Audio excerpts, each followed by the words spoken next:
Now the next sutta is 4.7.61. Now the house father Anatta Pindika came to visit the Exalted One. As he sat at one side, the Exalted One said this to him: House father, there are these 4 conditions, which are desirable, dear, delightful, hard to win in the world. What for? The wish, oh, may wealth by lawful means come to me. This is the first condition. Wealth being gotten by lawful means, may good reputation attend me along with my kinsmen and teachers. This is the second condition. Wealth being gotten by lawful means and good reputation being gotten by me along with my kinsmen and teachers, may I live long and reach a great age. This is the third condition. Then wealth being gotten and good reputation and long life when body breaks up, when body breaks up on the other side of death, may I attain the happy born, the heaven world. This is the fourth condition.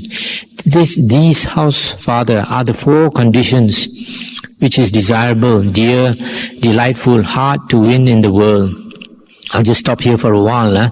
These are the 4 things that lay people normally like, they wish for. The first one, that you may get a lot of wealth by lawful means. Not by unlawful means, because that will entail a lot of problems later, but to get a lot of wealth by lawful means. The second one, may you wish that you would have a good reputation. The third one, may you live long. The fourth one, may you have a good rebirth. These are the 4 things that most people normally like. And then the Buddha said, now, house father, to the winning of these 4 conditions, 4 other conditions conduce. What for? Perfection of faith, perfection of virtue, perfection of generosity, and perfection of wisdom. And what, house father, is the perfection of faith? Herein the Aryan disciple is faithful. He has faith in the enlightenment of the Tathagata thus. He it is, Exalted One, Arhan, Sammasambuddha, and so forth. A Buddha is the Exalted One. This house father is called perfection of faith. And what is perfection of virtue? Herein the Aryan disciple abstains from killing, from stealing, from committing adultery, from lying, from drinking fermented liquor, which causes sloth. This is called perfection of virtue. And what is perfection of generosity? Herein the Aryan disciple lives at home with heart free from the taint of stinginess. He is open-handed, pure-handed, delighting in self-surrender, one to ask a favor from, who delights in dispensing charitable gifts. This house father is called perfection of generosity. And what is perfection of wisdom? House father, living with his heart overcome by coveting and wrongful desire, one does what he should not, fails to do what he should. So doing, so failing to do, he falls from good report and happiness. Living with his heart overcome by malice, by sloth and torpor, by restlessness and worry, by doubt unwavering, he does what he should not, fails to do what he should. So doing, so failing to do, he falls from good report and happiness. Now, house father, that Aryan disciple, knowing coveting and wrong desire to be a defilement of the mind, casts out the mind's defilement of coveting and wrong desire, casts out the mind's defilement of malice, sloth and torpor, restlessness and worry, doubt and wavering. Now, house father, in so far as the Aryan disciple, knowing coveting and the rest to be defilements of the mind, is one who has cast out these defilements, this Aryan disciple is called of great wisdom, of far spread wisdom, of clear range of vision, one perfect in wisdom.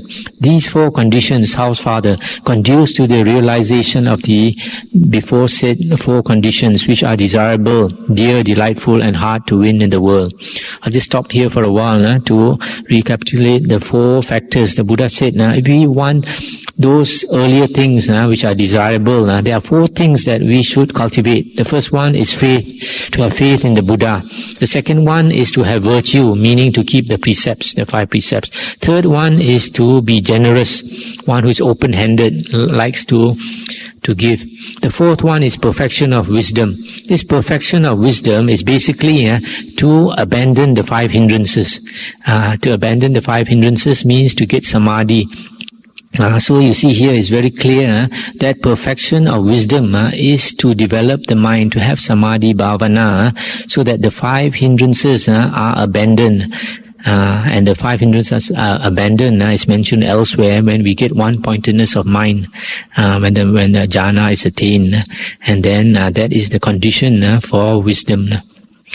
Now to continue. Now, house father, that same Aryan disciple, with the wealth acquired by energetic striving, amassed by strength of arm, won by sweat, lawful and lawfully gotten, is the doer of 4 deeds. What are the 4? Herein, house father, with the wealth acquired by energetic striving and so forth, the Aryan disciple makes himself happy and cheerful. He is a contriver of perfect happiness, and makes his mother and father, his children and wife, his servants and workmen, his friends and comrades, cheerful and happy.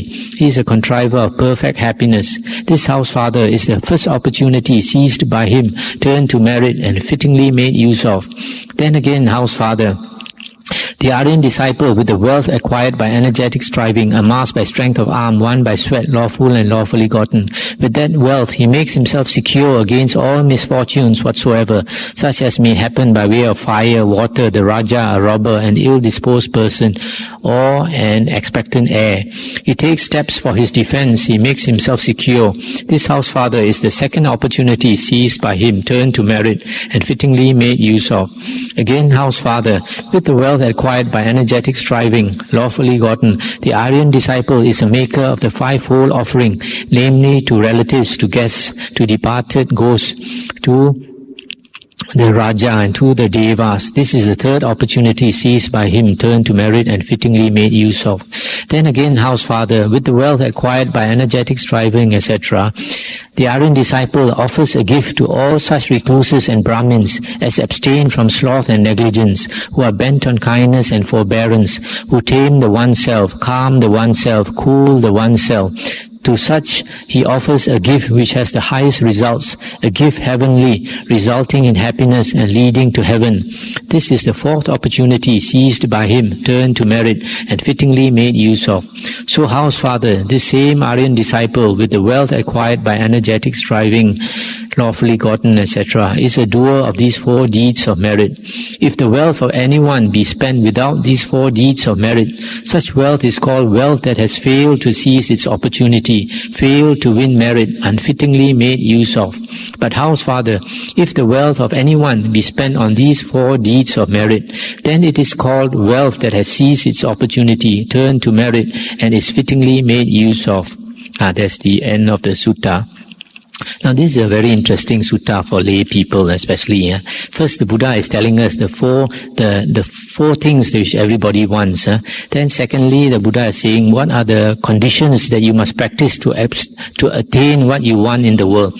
Then, the third set of things is the Buddha is trying to tell us how to use your wealth when you have acquired wealth, because all the happiness that we get in the world is actually the use of our past merit, because of our past merit, now we have a good life.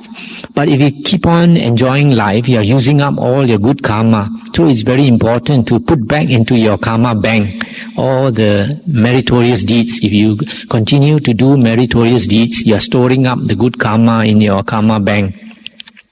So the Buddha is telling us the first way to use your wealth in a skillful way so that you can get merit out of it is to make yourself happy. That means to enjoy life a bit, and all those around you, your mother and father, wife and children, servants and workmen, friends and relatives, etc. You try to make all those around you, including yourself, a bit happy. Second one, you must guard yourself against misfortunes. For example, fire, water, these two maybe nowadays is buying insurance or something.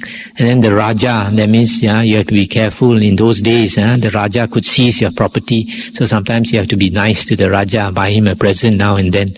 And then the robber, you have to take steps so that your house is not robbed. Maybe get guards or get dogs or something. And even an expectant heir, somebody wants to heir to your property, and some in those days they might kill kill that person and so that he can get the property.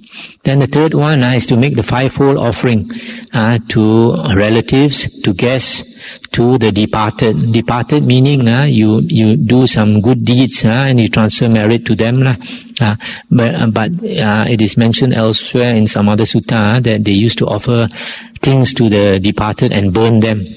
And then to the Raja, you have to offer to the Raja and to the Devas, like offering flowers, incense, etc. So if you do all these things, then you conserve your good karma so that you will have this, enjoy the fruits of your good karma again. It is mentioned elsewhere, there's another sutta where the Buddha said, if you want the things desirable in the world, they are not good to be got by prayers and vows. Later when we come to that sutta, I can explain more. So here, it's not by prayers and vows, but cultivating four things, faith, virtue, generosity and wisdom. And then always remember to use your money in a wise way so that it's not wasted. Use it so that you get the benefit of it by way of merit, etc.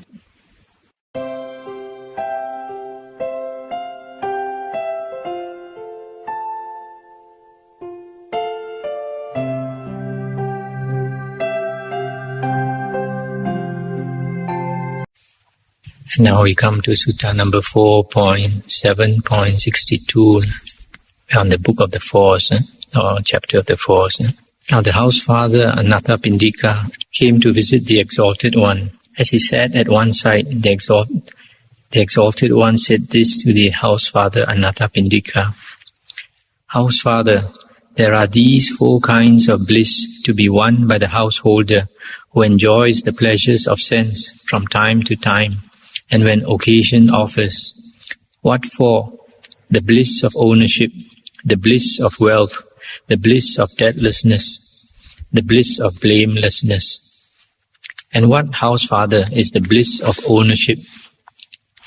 In this case, a clansman has wealth acquired by energetic striving, amassed by strength of arm, won by sweat, lawful and lawfully gotten.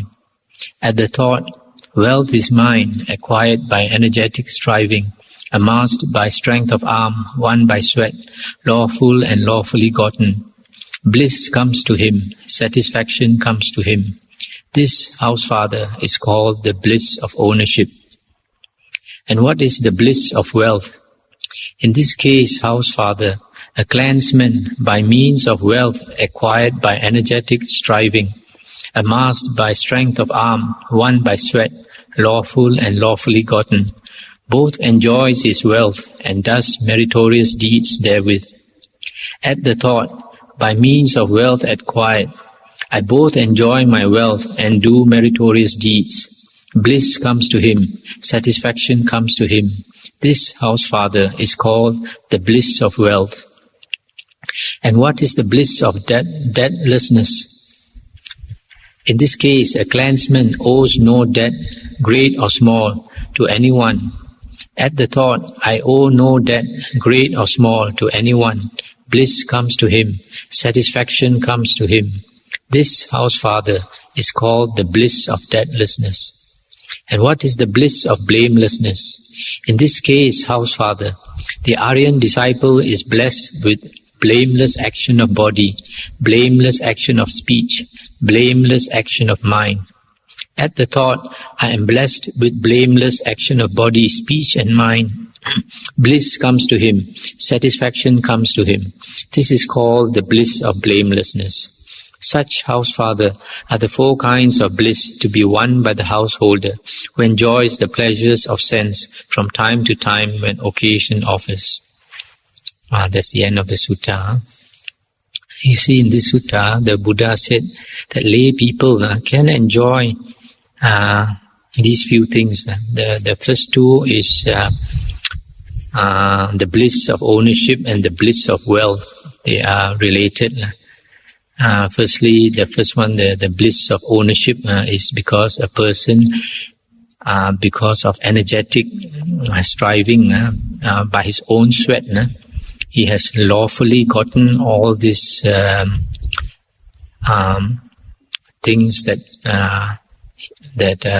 he owns. So because of that, he gets a lot of satisfaction from it. And the second one, wealth, is about the same. He also sweats for it, acquires a lot of wealth. And with his wealth, he does meritorious deeds. That's a wise man, because whatever we enjoy in the world, we are digging into our bank account of blessings. So as we enjoy life, we are using up our blessings. So it's always very important to plant back the seeds of meritorious deeds, so that another day they will sprout, and you can enjoy the fruits of your meritorious deeds again. And that's why the Buddha always advises that when you have wealth, to do meritorious deeds, so that you can get to enjoy it again and again. So from the first two items here, you can see very clearly that Buddha never condemned the acquiring of property and wealth. Only thing that the Buddha condemned is unwholesome actions.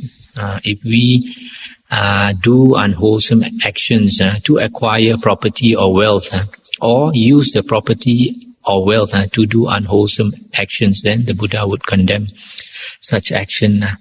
But if we know how to use our wealth wisely, then it is good to have wealth also. And then the third one is the bliss of debtlessness. You don't owe anybody anything, and you get satisfaction from knowing that you don't owe people anything. The last one is very important, the bliss of blamelessness. If we don't have blameworthy action, we have not done something that is blamable through the three karmas of body, speech and mind, then when we are about to pass away, especially, the mind is happy. It does not have a lot of remorse. That's why you find people who keep sila, keep the precepts, when they are about to pass away, their mind is not disturbed. There is no remorse in their mind. So because of that, their mind is very clear until the moment they pass away. Their mind is very clear. Whereas if you see some other person who doesn't keep the precepts, the mind, the remorse disturbs him. And this, because of remorse, at the thought of having done wrong, the mind becomes very restless and disturbed. And these people, they become senile. You see there's some people senile, even before they pass away, they are already chattering nonsense words. And when they are about to pass away, they see fearful sights, because they are about to be reborn into a woeful plane, and all the things that consciousness conjures up in their mind are all frightening things. Whereas another person, like recently I've seen an old man in Kanga, about 81 years old, just about 3 weeks ago he passed away. I went to see him. He had a lot of visions, but they were good visions, pleasant visions, and he was very happy, and he died very peacefully. So coming back to this wealth, the chances of committing unwholesome actions increase when we have more wealth. It's difficult to find somebody with a lot of wealth and power who does not misuse the wealth and power. So the only thing that can help us walk the proper path is the Dhamma. That's why it's very important to have the Dhamma as our refuge. We always take refuge in the Buddha, Dhamma and Sangha. So we have the Dhamma as our guide. There's nothing more important than an understanding of life from the Dhamma. So, because the Dhamma teaches us to conduct ourselves well. Even you have wealth also, you can enjoy, and still you won't make a mess of life, and you'll have a good rebirth even if you have a lot of wealth and enjoy this life, and you go to the next life and still you enjoy because of the guidance you get from the Dhamma.